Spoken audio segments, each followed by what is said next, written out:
Hello,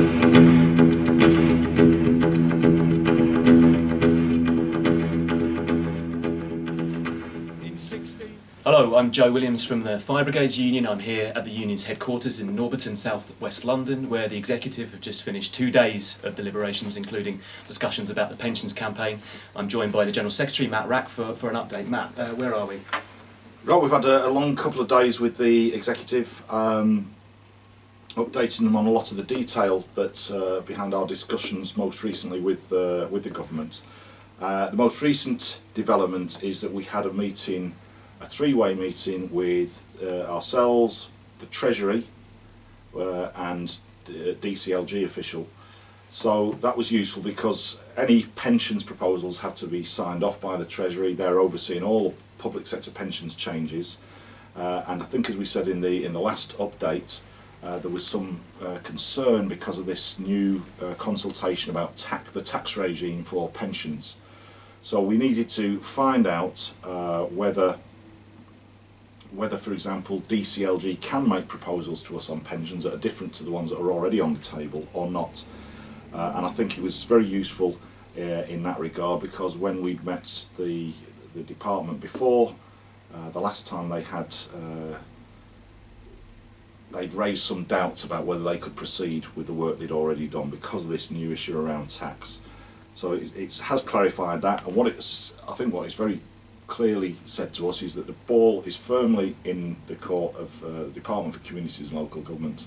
We're expecting them now to come forward with some proposals. So we can expect the department to be in a position to make an offer soon? Yeah, well, we know a number of things. First of all, and it's been a long time, and I know there's members are increasingly frustrated about that, but actuaries on both sides have been working on the details of proposals, for example, and various areas of work. The Government Actuaries Department have been doing that work. There was then this delay because of the budget and because of this consultation around tax and pensions.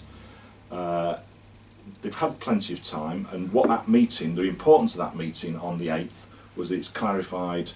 We asked very clearly, is there anything to stop DCLG making us a proposal on pensions? And it's very clear to us that there is nothing to stop them making that proposal. They now need to take that, talk to their Minister, Brandon Lewis, and come back with some proposals. Okay, so what's next? We're now writing a letter to Brandon Lewis, just summarising what's happened in the past few days, outlining the clarification that we've had from that Treasury meeting, and giving him a period effectively to finalise those proposals, if they're going to come. That's the key issue now. Are their proposals, are they different from what's been on the table before? You've now got clear from Treasury that you can make proposals. We want to see them. Okay. So what happens if nothing comes through? Well, the Executive Council had quite a long discussion about that. They have agreed to meet. They've set a date to the 24th of April. All EC members are now going back to their regions and brigades. They're all, while we've been here, setting up brigade committee meetings, because it is important that people follow the detail of this. You know, if we end up with proposals, then we'll have to consider what they mean. If the campaign continues, then it's important that everybody is fully up to speed with detail of what's happened. So they're going back, they're having brigade committee meetings, they'll meet on the 24th. If an offer comes through, then obviously we'd have to consider what we do with that. Is it good enough to start consulting members with, or not? And if nothing comes through, then the position is that we will have to assume, we've made this clear in the letter we've written to Brandon Lewis, we would assume that if nothing is here by the 24th, then we'll assume that they're not going to make any proposals, and we'll make our decisions on the basis of that. Okay, to round off, is there any message for members and also for the Minister himself? Well, I think the message for Brandon Lewis is that firefighters have been very patient throughout this campaign, particularly since January and the sort of the last strike action and the technical work that's been going on.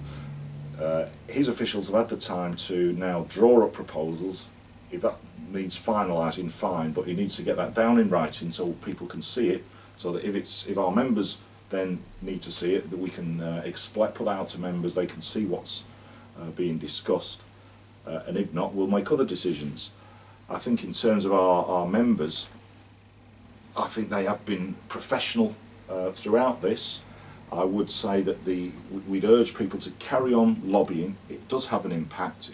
Talking to MPs, writing to MPs, or MSPs, or assembly members, or whatever, that does have an effect. I understand members are increasingly frustrated. I'm increasingly frustrated with what is going on. If nothing comes through by the 24th, then we'll have to consider all options. We've taken action already. We may have to take action again, because the position remains as it stands. The proposals that are on the table are not workable. They don't take account of the fire service. They don't take account of the role and work that firefighters do, and on that basis they're not acceptable to us. We're drafting a circular now. By the time the film's done, maybe that will be out, but circulars will be out on a number of issues over the next couple of days. Okay, thanks very much. Remember, you can check out all the latest news on the pensions campaign at www.fbu.org.uk or catch us on Twitter at FBU National.